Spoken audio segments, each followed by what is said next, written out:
Welcome to the Plume and Page. Today's story is Pride and Prejudice by Jane Austen. Chapter 30. Sir William stayed only a week at Hunsford, but his visit was long enough to convince him of his daughter's being most comfortably settled, and of her possessing such a husband and such a neighbour as were not often met with. While Sir William was with them, Mr. Collins devoted his morning to driving him out in his gig and showing him the country. But when he went away, the whole family returned to their usual employments, and Elizabeth was thankful to find that they did not see more of her cousin by the alteration. For the chief of the time between breakfast and dinner was now passed by him either at work in the garden, or in reading and writing, and looking out of the window in his own book-room, which fronted the road. The room in which the ladies sat was backwards.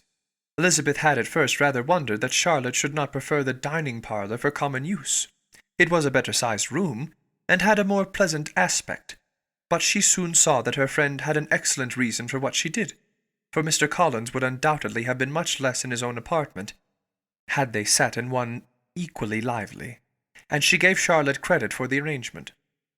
From the drawing-room they could distinguish nothing in the lane, and were indebted to Mr. Collins for the knowledge of what carriages went along, and how often especially Miss de Bourgh drove by in her phaeton, which he never failed coming to inform them of, though it happened almost every day.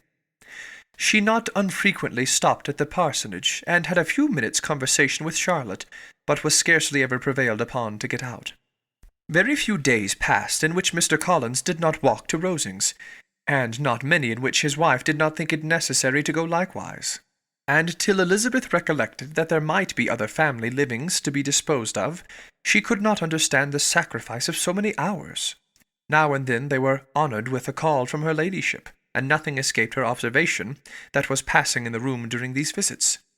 She examined into their employments, looked at their work, and advised them to do it differently, found fault with the arrangement of the furniture, or detected the housemaid in negligence, and if she accepted any refreshment, seemed to do it only for the sake of finding out that Mr. Collins's joints of meat were too large for her family.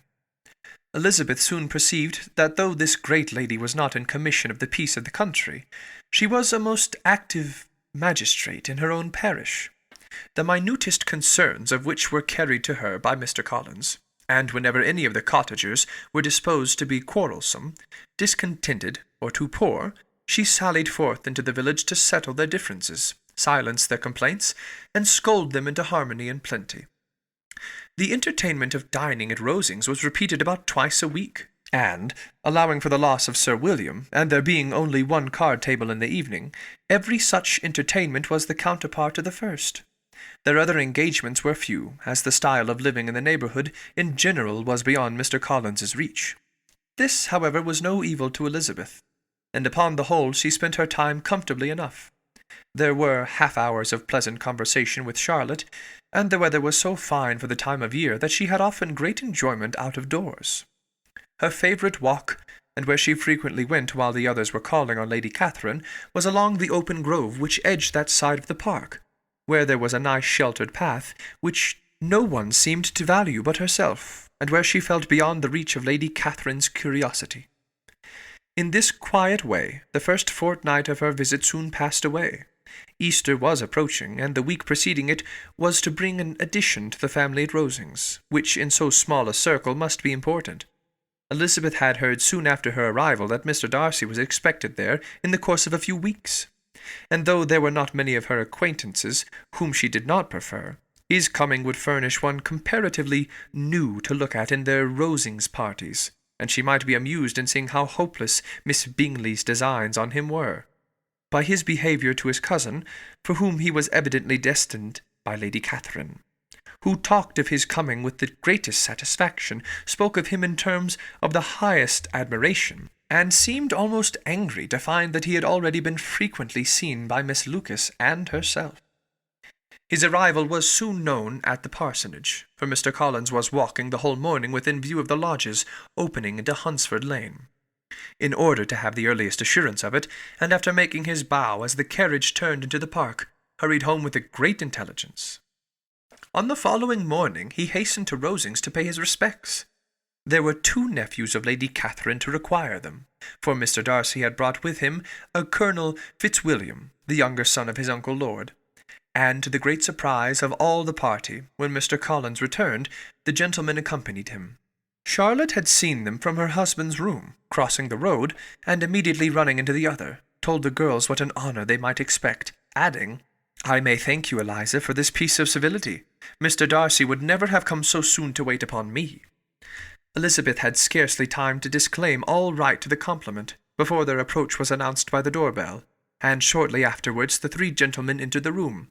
Colonel Fitzwilliam, who led the way, was about 30, not handsome, but in person and address most truly the gentleman. Mr. Darcy looked just as he had been used to look in Hertfordshire, paid his compliments with his usual reserve to Mr. Collins, and whatever might be his feelings toward her friend, met her with every appearance of composure. Elizabeth merely curtsied to him without saying a word. Colonel Fitzwilliam entered into conversation directly with the readiness and ease of a well-bred man, and talked very pleasantly. But his cousin, after having addressed a slight observation on the house and garden to Mr. Collins, sat for some time without speaking to anybody. At length, however, his civility was so awakened as to inquire of Elizabeth after the health of her family. She answered him in the usual way, and after a moment's pause added, "My eldest sister has been in town these 3 months. Have you never happened to see her there?" She was perfectly sensible that he never had, but she wished to see whether he would betray any consciousness of what had passed between the Bingleys and Jane, and she thought he looked a little confused as he answered that he had never been so fortunate as to meet Miss Bennet. The subject was pursued no farther, and the gentlemen soon afterwards went away.